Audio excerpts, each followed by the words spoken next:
थेट जाऊया राज्य महिला आयोगाच्या अध्यक्ष रुपाली चाकणकरांच्या पत्रकार परिषदेत.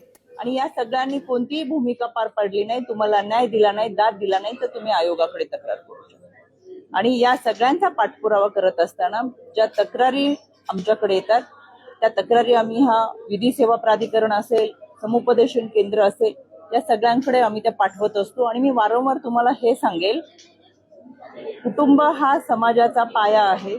कोणतीही तक्रार कुटुंबाच्या संदर्भातली आली तर एकदम शेवटची आणि टोकाची भूमिका घेता येत नाही.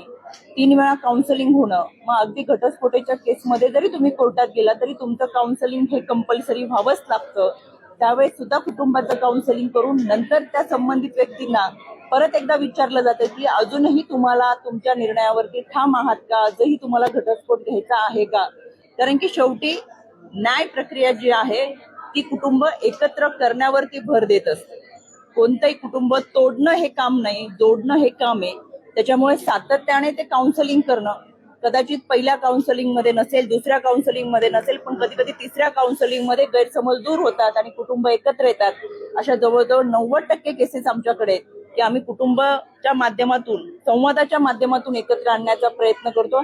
मला आज ही खात्री आहे, जिथं जिथं आम्ही या जनसुनावणीला जातो तिथे तिथे आमच्याकडे ह्या केसेस सॉल्व्ह झालेला आमच्या संबंधित विभागाकडून जेव्हा येतात तेव्हा आम्ही त्यांचा सन्मान करत असतो, सत्कार करत असतो, यासाठी की हे उदाहरण आदर्श इतर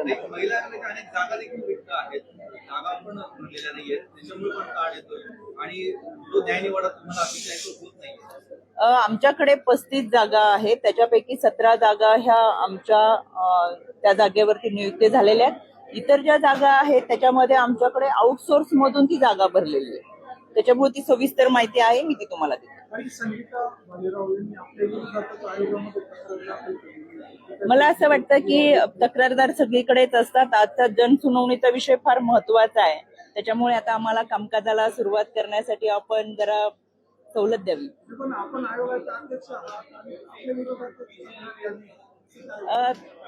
तक्रार करण्याचा अधिकार प्रत्येकाला आहे. त्याच्यामध्ये शेवटी तपास करणं ही पोलिसांची जबाबदारी आणि जे काही सत्य असेल ते पोलिसांच्या माध्यमातून समोर येईल.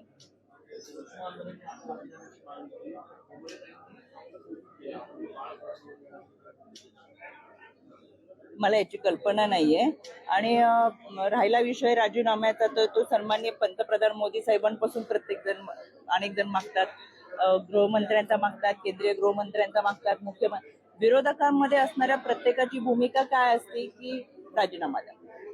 स्वराज्य पक्षाने आपली सुरक्षा काढण्याची मागणी केलेली आहे. ज्या महिला आयोगाच्या अध्यक्ष आहेत त्या जर महिलांची सुरक्षा करू शकत नसेल तर त्यांना सुरक्षा देण्याचं कारण मी आता स्वराज्य पक्षाने म्हटलेलं आहे. सुरक्षा काढण्यात याच्याबाबत मला माहिती नाहीये, मी माहिती घेते आणि तुम्हाला सांगते. नाशिक जसं वैष्णवी हागवण्याचं प्रकरण झालं आहे, तसंच नाशिकमध्ये आता 4 प्रकरण झालेले. एक सासरच्यांना कंटाळून अनेक महिलांनी आत्महत्या केलेली आहे. काल देखील नाशिकच्या आडगावमध्ये अशी केली. या तक्रारींसंदर्भात आता आपण तुम्ही सांगण्यापूर्वी मी सगळ्या तक्रारी ह्या घेऊन स्पेशली इथं बसले, त्याच्यासाठीच मी आले. त्याच्यामुळे या अधिकाऱ्यांबरोबर आम्ही बसून त्या सगळ्यांचा न्याय निवाडा निश्चितपणे करू. पीडितेला न्याय देण्याची जबाबदारी आमची आहे. त्याच्यामुळे मी सुरुवातीलाही सांगितलं की 100% न्याय मिळाला असेल असं मी दावा करणार नाही, पण 100% प्रयत्न आम्ही केलाय हा दावा मात्र मी नक्की करेन.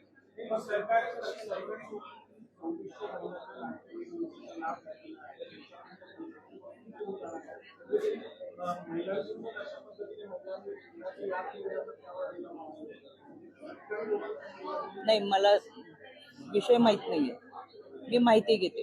महिला आयोगाच्या जे अध्यक्ष आहात तर याची कार्यपद्धती काहीतरी बदलावी, राजकीय व्यक्ती तिथे नसावा, एक निवृत्त न्यायाधीश असावा, निवृत्त अधिकारी असेल, अशी मागणी होते. आपण काय म्हणतो? मला एका गोष्टीचं मनापासून कौतुक वाटतं की ज्या वेळेस आयोगाची, आता जसं आपण सांगितलं, आयोगाची तक्रार आयोगाकडेच आहे किंवा ज्या पद्धतीने आयोगावरती बोललं जातं, आयोगाकडेच मागणी केली जाते, आयोगाने न्याय दिला पाहिजे असं विरोधकांना वाटतं, तर हा विरोधकांचा आयोगावरती असलेला विश्वास आहे.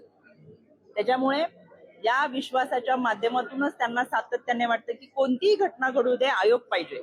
खरं तर प्रत्येकाचे विभाग वेगळे आहेत. आपण पाहत आहे प्रत्येक विभागाचे अधिकारी इथं बसलेले आहेत. प्रत्येकाचं कामकाज वेगवेगळं आहे. आयोगाची कार्यप्रणाली वेगळी आहे. आयोगाच्या कार्यक्षेत्र ठरलेले आहेत.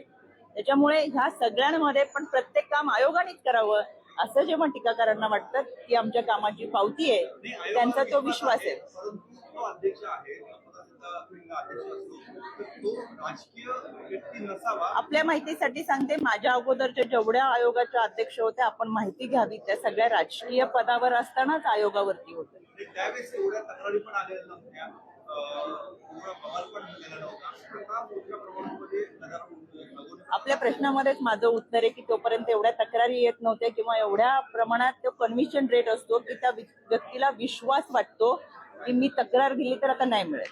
त्याच्यामुळे आता तक्रारदार महिलांची संख्या सुद्धा चांगल्या पद्धतीने पुढे येऊन मांडतात की आमच्यासाठी समाधानाची गोष्ट आहे, कारण की पूर्वी अन्याय सहन केला जात होता, आता त्या मांडण्याकडे एक कल आहे आणि त्याच्यासाठी खऱ्या अर्थानं मला त्यांचं मनापासून कौतुक वाटतं की आम्ही त्यांना न्याय देण्यासाठी प्रयत्न करू. माजी सदस्य आहेत उत्कर्षा ग्रुपमध्ये आयोगाच्या, त्यांनी या कार्यपद्धतीवर अनेक प्रश्न उपस्थित केले, शंकांचं लेखन केलं जातात नाही. कोणी आयोगाची कार्यकक्षा ठरलेली आहे. कुटुंबियांसंदर्भात तक्रार आल्यावर टोकाची भूमिका घेता येत नाही, आधी समुपदेशन केलं जातं असं रुपाली चाकणकर स्पष्ट करतायत. लोकशाही मराठी ऐका, पहा, जागरूक रहा.